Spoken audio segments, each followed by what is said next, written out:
Ah ben là, on est au milieu de la parcelle la plus vieille du village, hein, parce que c'est une parcelle qui a été plantée dans les débuts des années 1900.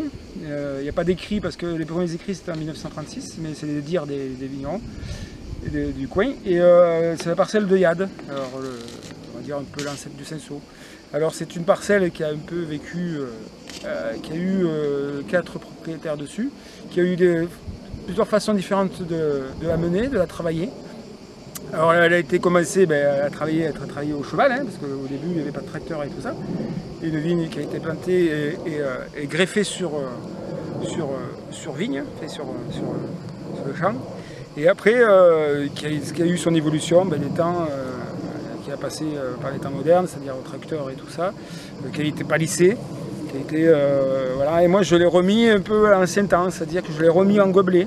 J'ai enlevé tous les fils de fer, les palissages, et j'essaie de le remettre un peu au goût du jour. J'ai remplacé les manquants aussi, parce qu'il y avait quelques manquants aussi au milieu. J'ai donné les bois par contre, moi j'ai donné les bois à Bémirès qui m'a fait les greffes, parce qu'il y avait quand même pas mal de manquants à faire, à remplacer. Et puis voilà. Mais c'est une parcelle qu'au début, je l'ai prise parce qu'en fait, quand tous les paysans du coin, les anciens du coin disaient « Ah, cette parcelle, elle est bien cette parcelle, elle faisait du raisin, mais surtout, mais qu'est-ce qu'il était bon le raisin ?» Et moi, c'est ce qui m'a fait le déclic, c'est le côté bon.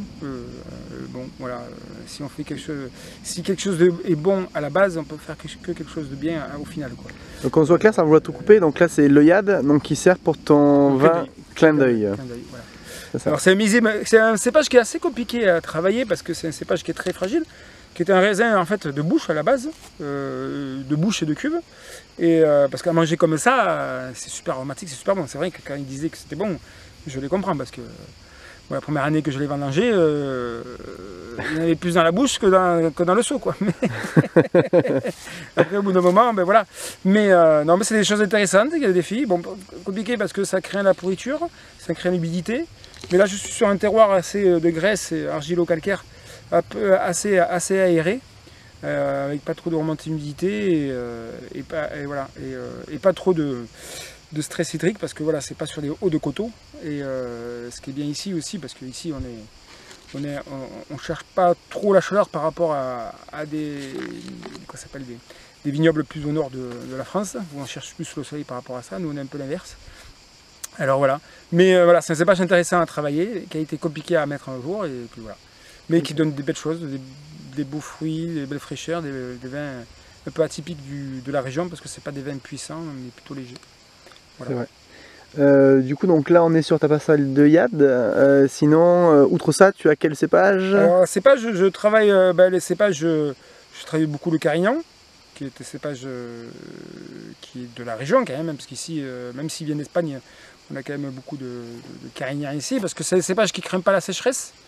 Parce que quand même, nous, on a un pays, même si on a des épisodes cévenales où il y a des grosses pluies, on a quand même des moments où aussi beaucoup de stress hydrique.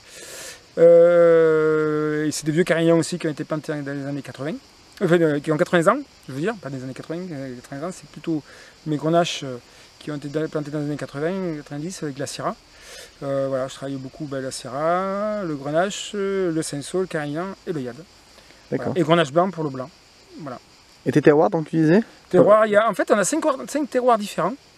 On a des terroirs argilo-calcaires comme ici, un peu à Saint-Vénan. J'ai des terroirs très ferrugineux avec des terres rouges, très rouges, qui donnent beaucoup de minéralité dans les vins. Après, j'ai des terroirs où il y a beaucoup de, j'appelle ça l'argile blanche, c'est beaucoup de clapas et tout ça. C'est un peu plus sec. Voilà. Et des expositions un peu différentes. J'ai des Carignans sur un vallon où il est au courant d'air, et j'ai des Carignans qui sont en plein vent. Alors qui donnent des choses différentes, quoi. Et c'est intéressant, quoi. D'accord, ok.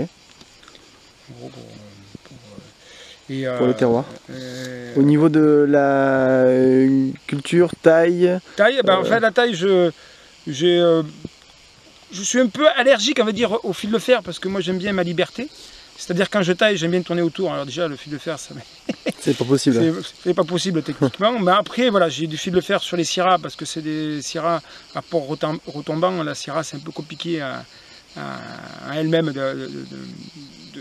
Il faut les palisser parce que sinon le feuillage retombe facilement par terre. Après, moi, tout ce qui est Carignan, Léade, Cinsault, Grenache sont tout en gobelet. Voilà. C'est des pans droits et puis voilà. Et parce que je vendange à la main déjà, alors je n'ai pas besoin de palisser pour la mécanisation déjà. Et deuxièmement, ici, comme je disais tout à l'heure, moi je trouve que le gobelet c'est bien parce qu'il y a à la fois l'aération de la souche et à la fois le côté parasol, on va dire, du feuillage qui va protéger un peu ce raisin.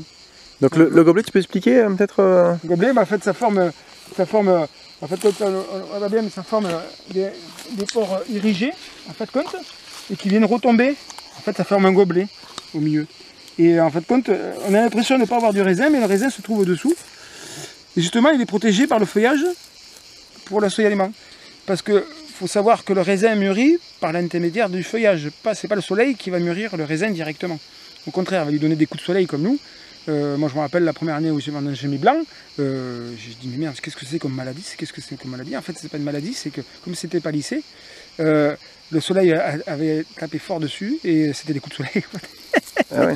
Et sur le coup de faire de gobelet, ben, ça ne le protège plus du soleil, quoi. Mais et puis l'espace foliaire est quand même aussi important que palissé, quoi, parce que voilà, il est emmagasiné par le soleil par-dessus et l'aération par le sol dessous. Voilà. Et puis le raisin, il est confortablement sur son transat, abrité sur son sous son vent, tout simplement. Mais voilà. Ok Lolo, bah, écoute, on te remercie. À bientôt, merci. Au revoir.